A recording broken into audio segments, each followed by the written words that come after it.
So where the heck are you supposed to go once your house is sold? Selling a home and buying one simultaneously can be very daunting. I totally understand how overwhelming it can feel, but it doesn't have to be.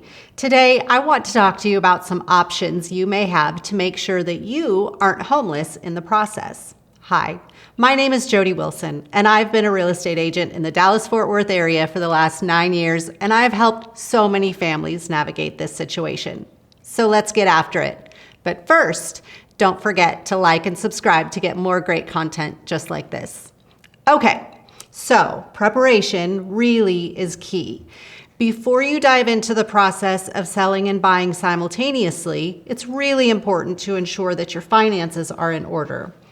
Don't be afraid to talk to your lender, or if you don't have one, let me know and I'll get you connected. Let them know what your plans are, and they can help walk you through what your requirements will be, what options you may qualify for, as well as helping you assess your credit score, discuss if reducing debt will increase opportunities available, etc. The stronger your financial position, the more options you have available. So let's talk about what some of those options might be. The most common strategy is a contingency offer, particularly when we are in a balanced or buyer-friendly market. It allows you, as the buyer, to make an offer on a new home contingent on the sale of your current home. This approach can provide a safety net, but it's not always ideal in competitive markets. So if purchasing a home with a contingency isn't an option, there are a few other things that you can consider. One option is finding out if you qualify to purchase your next home before you sell. There are a couple of ways that you can do that.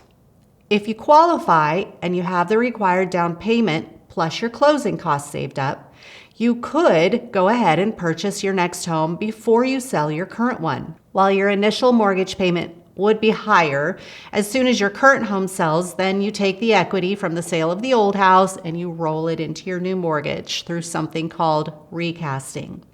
This reduces your monthly payment back down to what you were anticipating it would be.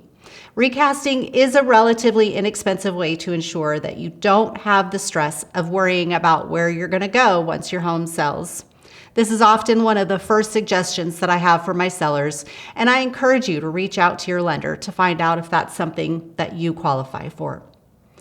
The other option, if you do not have a down payment and closing costs saved up, would be to pull the equity out of your current home through a HELOC loan. HELOC stands for Home Equity Line of Credit. This process does take a little bit longer as you have to go through the application and appraisal process to qualify for a HELOC, but it could be a really great way for you to make that purchase without worrying about having to sell first. Then, once you sell your current home, you pay off the HELOC along with your mortgage.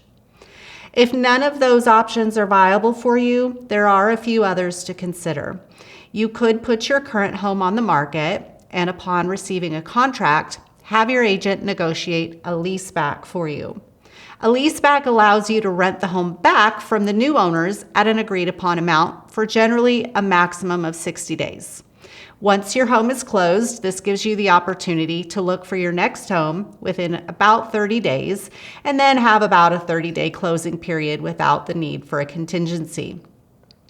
Another option is to look into an extended stay hotel or an Airbnb. While those aren't the least expensive options, it gives you more flexibility with the time frame to find your next property. Airbnb and VRBO usually offer a discounted rate for people that are staying an extended period of time, so make sure to ask for that when discussing the rental terms with the host. Finally, your last option. If you're willing to move multiple times, this would be sell your home and then lease another one for maybe 6 to 12 months while you look for your next home. The risk in this is that you could find your perfect home immediately, and then not only would you be moving back to back, but you also will probably be paying fees to break your lease agreement. Anyways, if you're in the Dallas-Fort Worth area and you're looking to buy and sell simultaneously, feel free to reach out to me directly. I'd love to work together to create a plan that works for you. All of my contact information is below, and as always, I'm here to help you get where you want to go.